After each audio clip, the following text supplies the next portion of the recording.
Hi everyone, welcome back to my channel. If you're new, welcome. I'm Natasha and this is Witchcraft 80. So today I want to introduce you to Stitch. I think it's a new Stitch. I have scoured the web, the YouTube and stuff to see if anybody came up with that same Stitch, and I have not found anyone. So I am claiming the rights of this Stitch. Just a wee story behind this. So I was playing about with the figure eight. The figure eight was introduced for the sentro by Shelley Weber. The figure eight stitch is nothing new in the sense that it was used to. It's used in the handloom. They call it the handloom knitting, and it creates a figure eight. Hence the name, between the two pegs. So she was able to recreate that on the centro. So I was playing about with that stitch, and then I thought, what if I tweak it? What if I do something slightly different? I did, and it actually turned out to be quite an interesting stitch, and depending on the repetition, it will create interesting patterns. As you can see here, I have this fingerless glove. Two sections, the bottom part and the upper part are made with the same stitch. It's just two different effects based on the repetition that you're using the stitch with.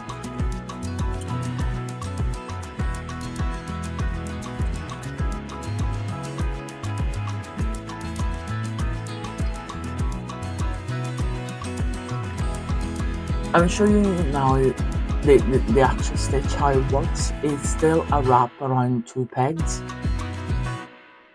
and this is also to give you the reason why this stitch, I've been calling it the Zen Stitch.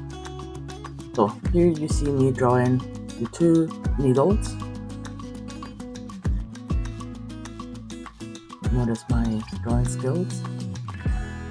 You have the yarn coming up and wrapping around at the back of the two needles, then coming to the front of both needles, and now it's going to the back of the first needle, and then that's the first needle, and then going in the middle and in the front of the second. Okay, so let's say that you have needle 1 and needle 2.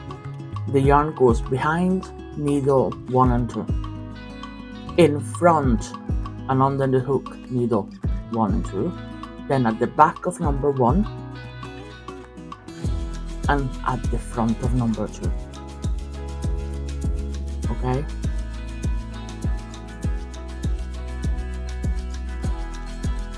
so if you look at this stitch from above, this is what you're gonna have. This is why I got inspired by calling it the Zen Stitch.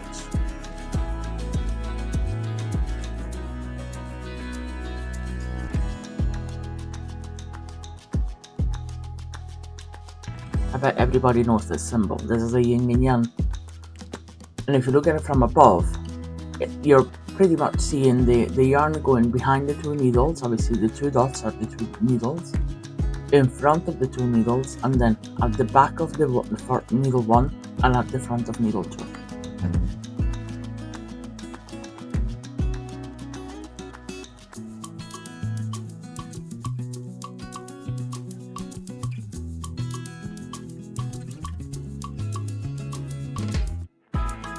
So I will now show you the actual stitch and the stitch pattern on the machine, and we are going to make the fingerless glove with the second one. On screen I will also show you the actual recipe for this glove. But first of all, we need to cast on with waste yarn. This is me fighting with the waste yarn.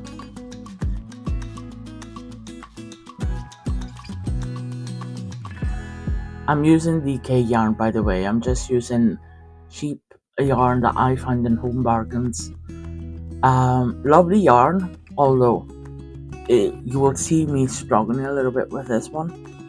And this is a number 4 on the, how you call it, on the tag. So as I said, you need to cast on with waste yarn. Here on the screen you will see the recipe that we're gonna use to make the glove. If you're new to this hobby and you don't know how to start, there are other videos in my channel that will show you the basics. So I'm not going too slow to show this part, but basically when casting on, you hook your yarn around needle number 1 and then you weave it back and forth across the whole numbers of needles that you have on the machine.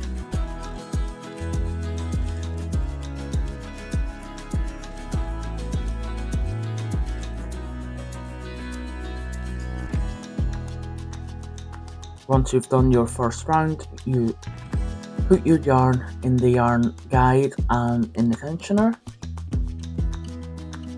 and you crank at least 10 rows just to be comfortable with.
So once you're done with your waste yarn, you cut your yarn and you grab your working yarn. That in this case for me will be the purple.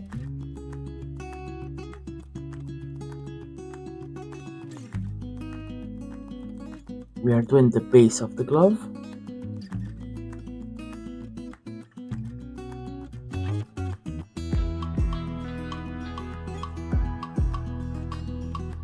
And we are going to do 2 rounds, 2 rows of normal knit. And you might want to reset your counter. Make sure that when you're changing color, because basically it's a color change, the 2 yarns are one next to another. So that's row 1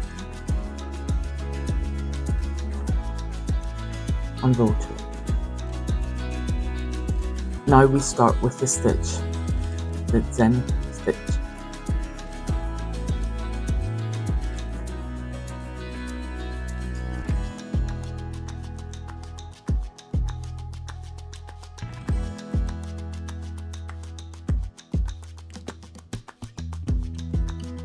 So you pick your yarn off of the tensioner and off of the guide.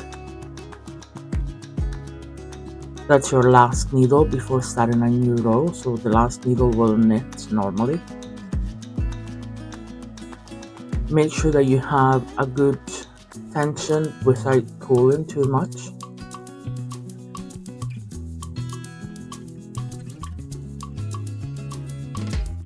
So you go behind the 2, needle number 1 and 2. You go in front, needle 1 and 2, and then at the back of needle 1 and in front of needle 2.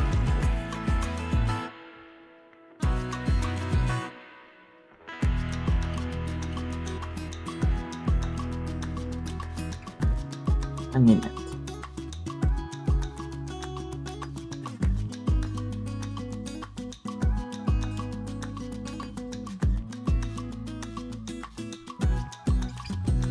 Now you're in needle 3 and 4. So you go behind 3 and 4, in front of 3 and 4, behind number 3, and in front number 4.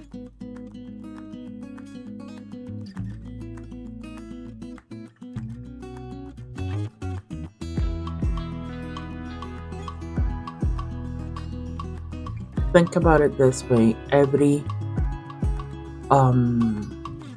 odd needle has 2 strands of yarn at the back, and every even needle has 2 strands of yarn at the front.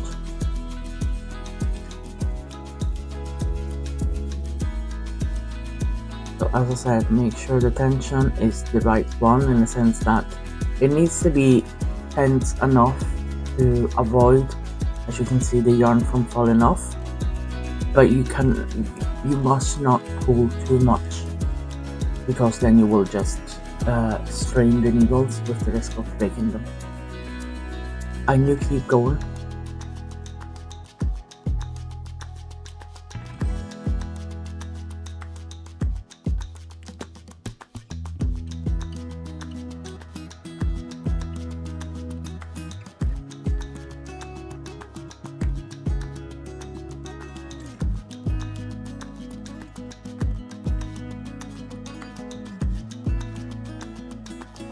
Apologies, because my setup doesn't allow me for a different angle view, but this stitch is quite easy to perform even with one hand. The way I'm doing it is I'm holding the working yarn between my thumb and my index finger, then my middle finger will hold it in place behind the needle, while my hand will wrap around.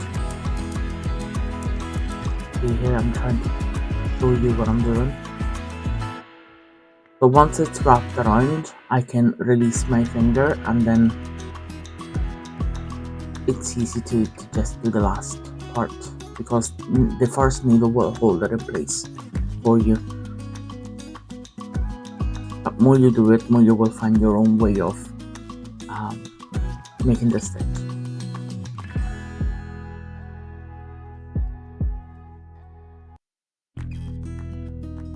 We keep repeating this stitch for 13 rows, and what you need to pay attention of is whenever you're finished the round, you need to start the new row from peg 1 and 2. If you do not start from peg 1 and 2 again on the 48, it means that you messed up somewhere.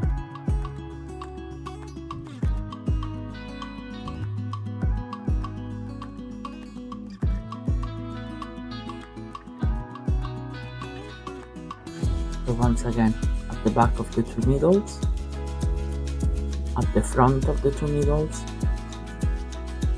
at the back of the first odd needle, and at the front of the second even needle.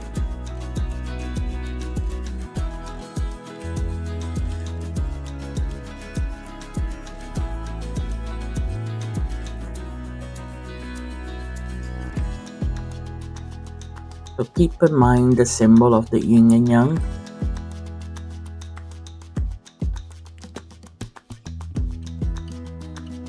And this is your Zen stitch. So as I said, we are doing 13 rows of this, and this will create the first stitch pattern. That for me, it reminds me a lot of ribbing in a way. So I will call this the faux ribbon pattern. So this is me finishing up the first row, and as you can see now, I'm starting the new row from needle 1. The white needle on the center for me is needle 1.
Okay, so I will see you at the end of the 13th row.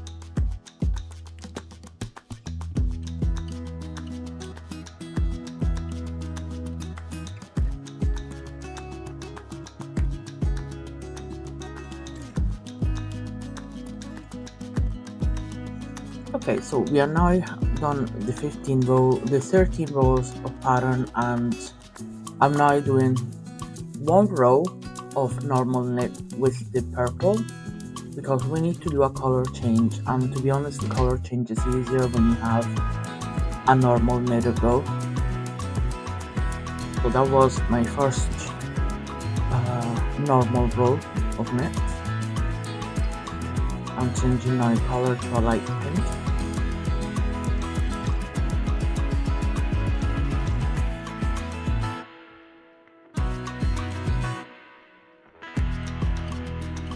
And when you change color, make sure that the two strands are side by side, and we do one row normal knit.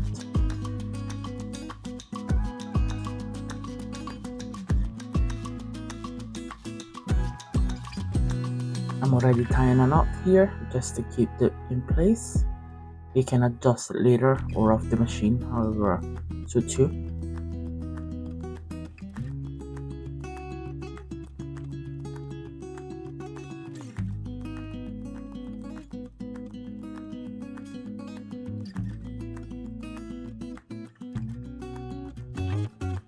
So now we start a repetition. So what we're gonna do is do one row of Zen Stitch and 3 rows of normal knit, and you need to repeat this for 7 times.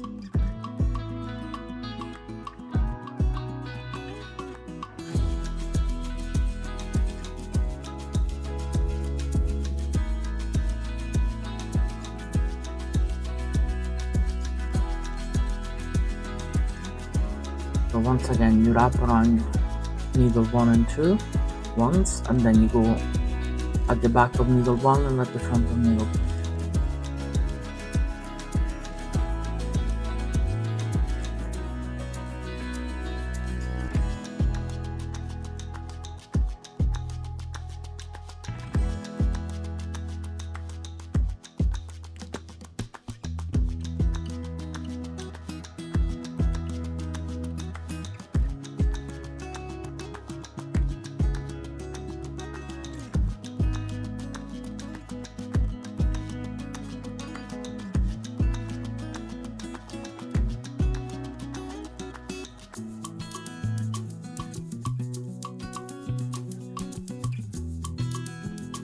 So that was my first row of Zen Stitch, and now we are going to do 3 rows of normal knitting.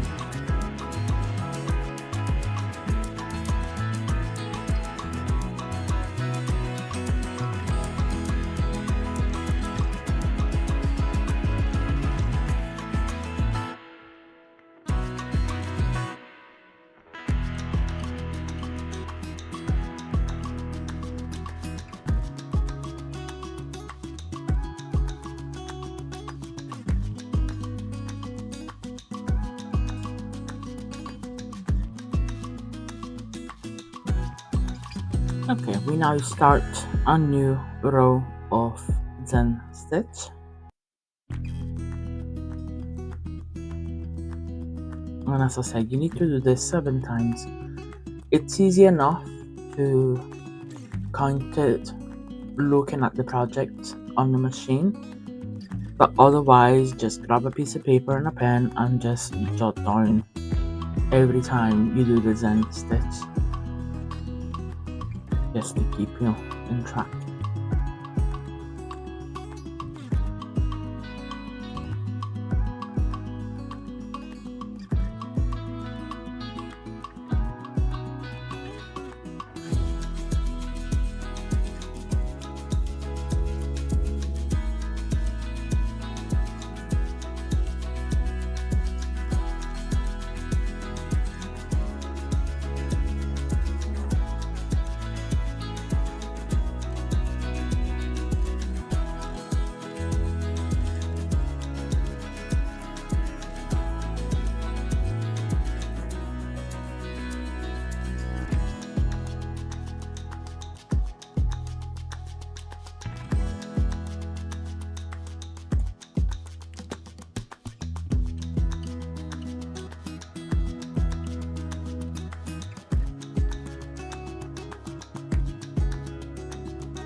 Okay, so we will see each other once you have reached your 7th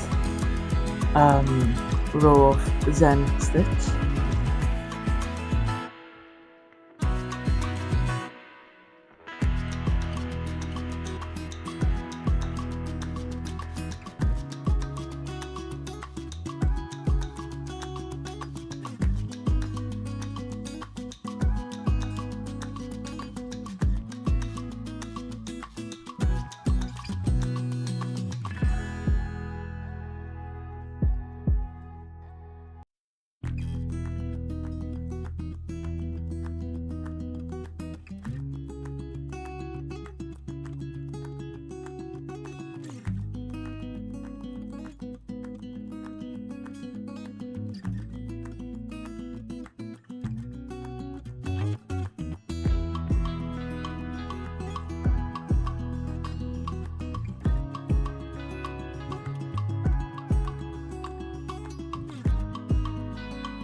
So once you've reached your 7th row of Zen Stitch and you completed it, then it's the last 3 rows of normal knit. Once that is done, you need to cast off with waste yarn. I would advise you to leave a long tail from your working yarn. That will help sew it together. This is what I'm doing here now.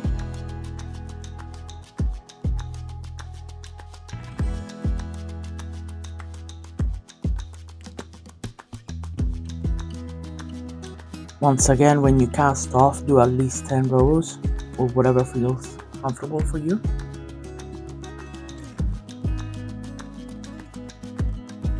Then cut your yarn and crank until the project falls from the machine.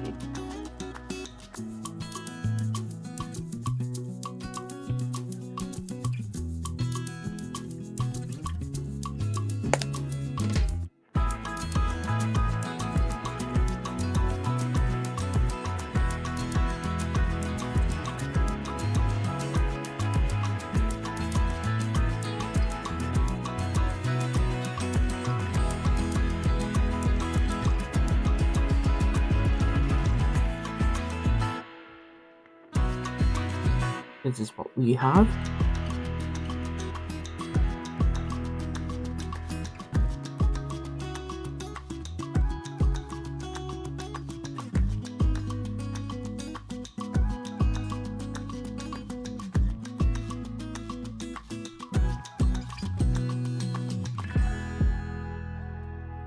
I give everything a nice stretch.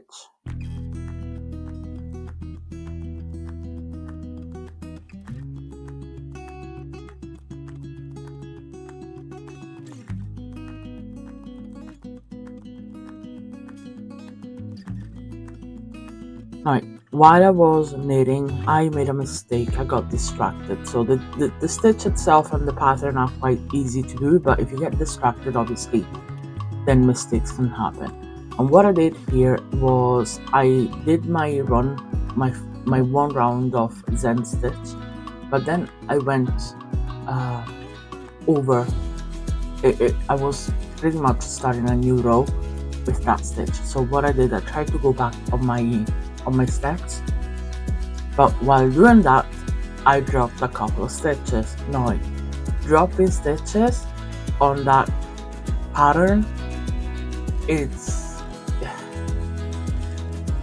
it's not easy to then fix. And as a fact, I tried to fix it, but I didn't do a good job of it. So my advice is just pay attention when you do these patterns. But it's only that part, so we're going to put it inside the glove. So whenever we are folding over the glove to sew it together, we will put that on the inside so you don't see it.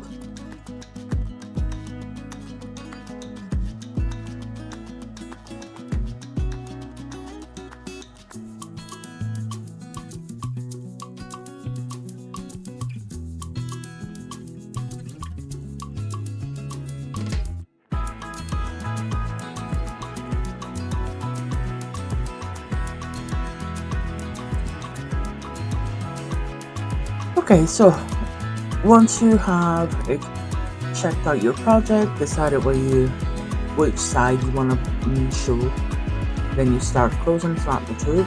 And for this, once again, I count my halfway, so I count 24 stitches halfway, and then I close it flat. On this side, it's the top side, I'm just closing it flat normally, so I'm gonna just pick one stitch from the bottom, one stitch from the line above, and feed them inside one another. Basically, you're braiding the stitches.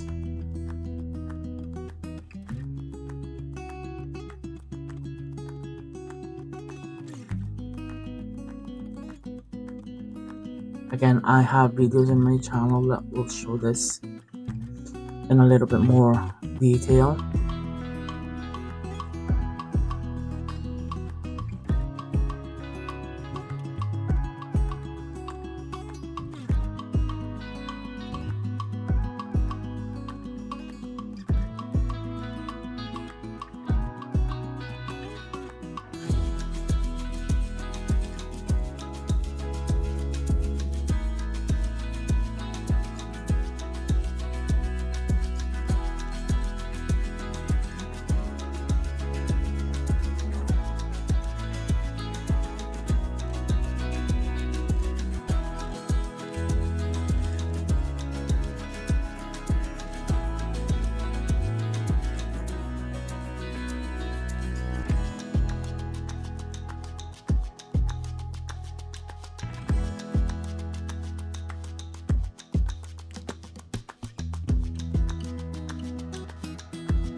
Now you can remove your waste yarn. Obviously on this side we have a very long tail, so a wee trick would be to feed the tail in a yarn needle,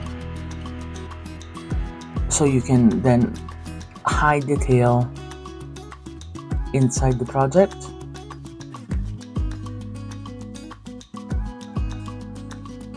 And just create that small loop there, so you're able then to pull it back out once you have removed the waste yarn.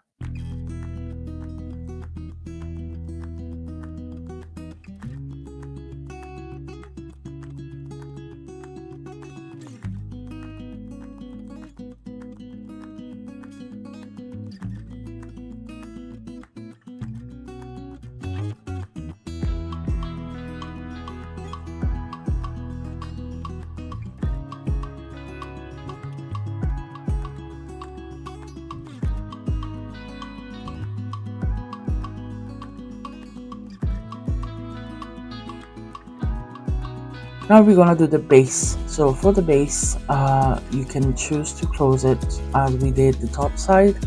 The only thing is it will not give you that much stretch.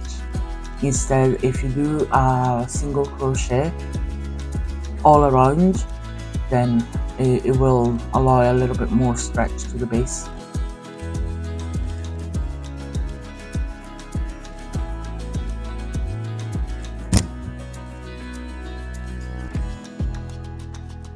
Now, I am not a crocheter by any means, so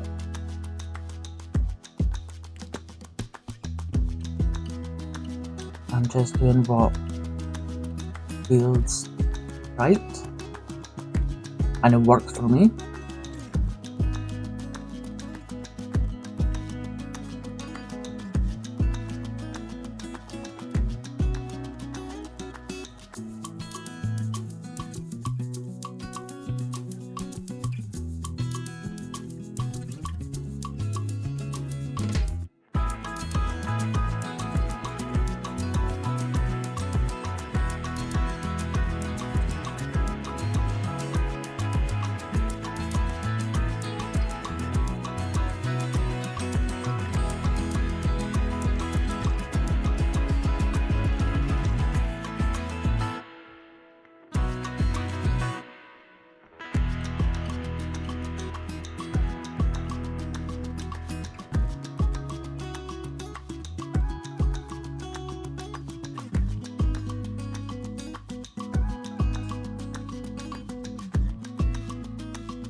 Again, remove the waste yarn,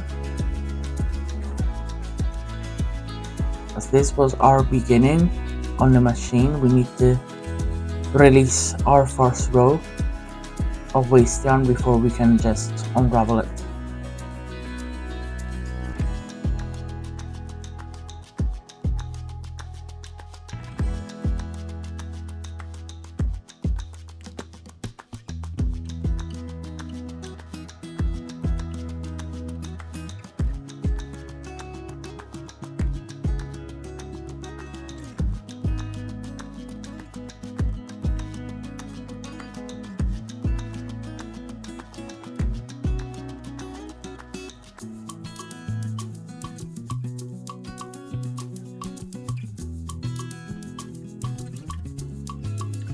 Okay, now that we have our project cleaned up, we need to fold it on itself.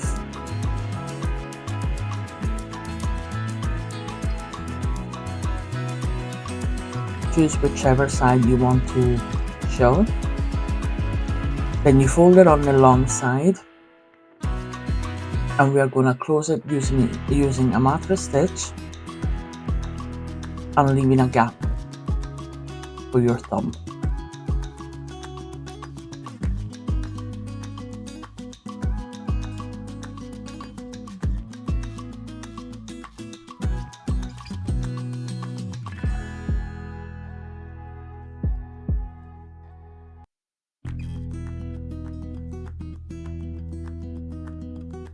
So to do a mattress stitch, we always need to align the column of stitches from one side to another and make sure that the stitches are facing the same direction. You will find it maybe a little trickier having a pattern, but it's doable. Just take your time. Now connect the two corners. Each to their own if they want to do a knot or not.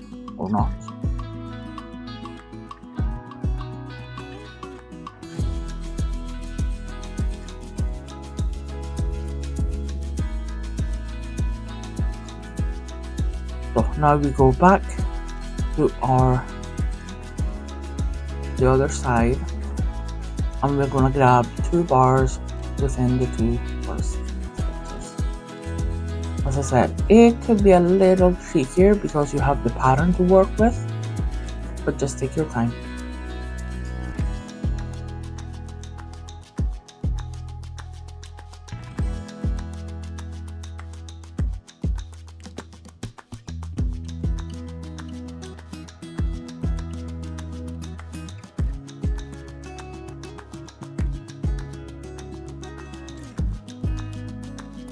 Once you grab 2 bars from one side, you go back to on the opposite side and you do the same.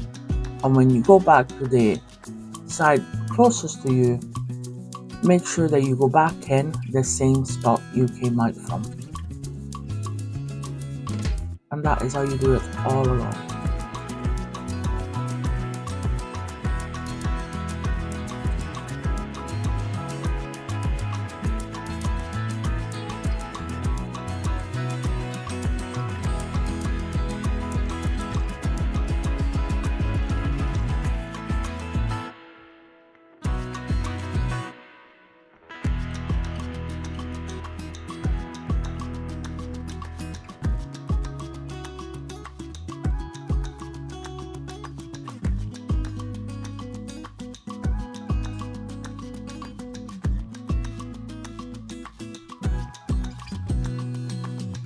Now, I usually eyeball my fingerless gloves, and I made enough to be quite precise with it, but if I need to give you an idea of when to stop, obviously if you already made the first glove, the second glove would just copy the first, but I would say it's give or take 7 centimeters from the top, and 7 centimeters are give or take 3 inches.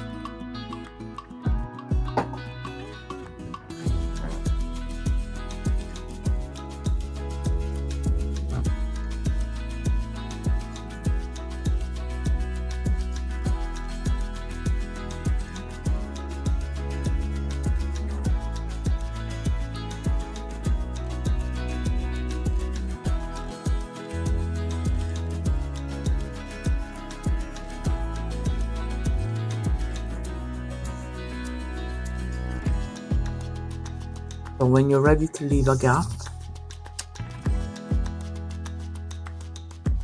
do a wee knot just to stop the yarn.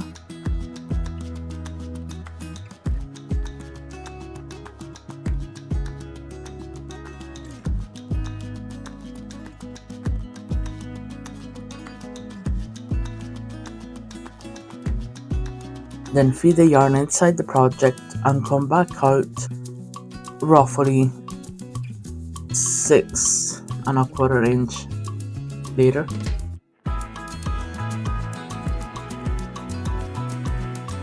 Sorry, not 6 1/4 inch, 2 1/4 inch. It's more or less 6 centimeters.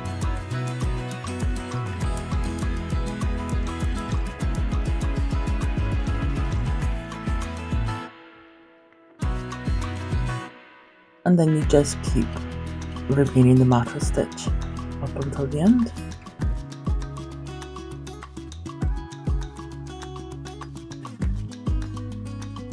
This is just me connecting the 2 sides once again.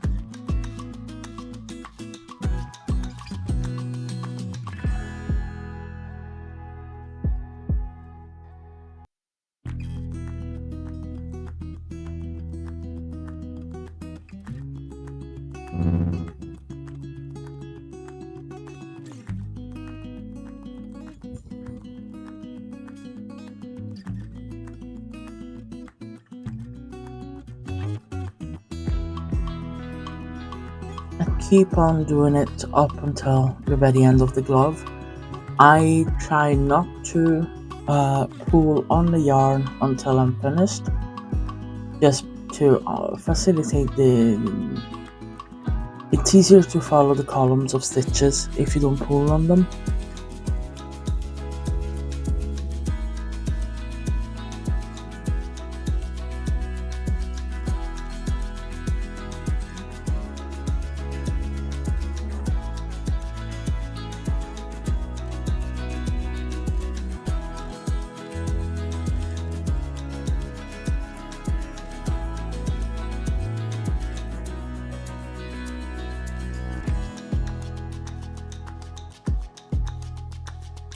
And once you get to the end, you do a wee knot at in the inside.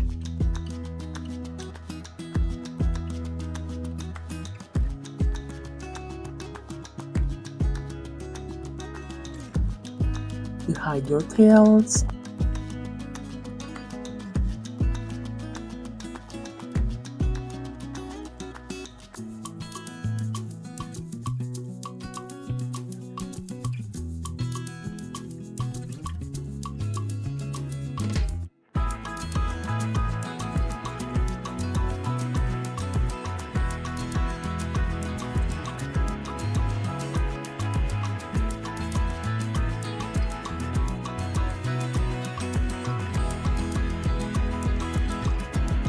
And that's the glove finished.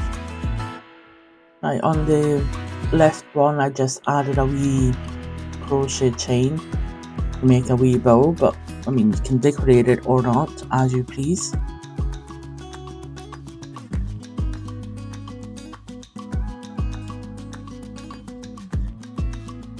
And this is how you do it: 1 stitch, 2 patterns.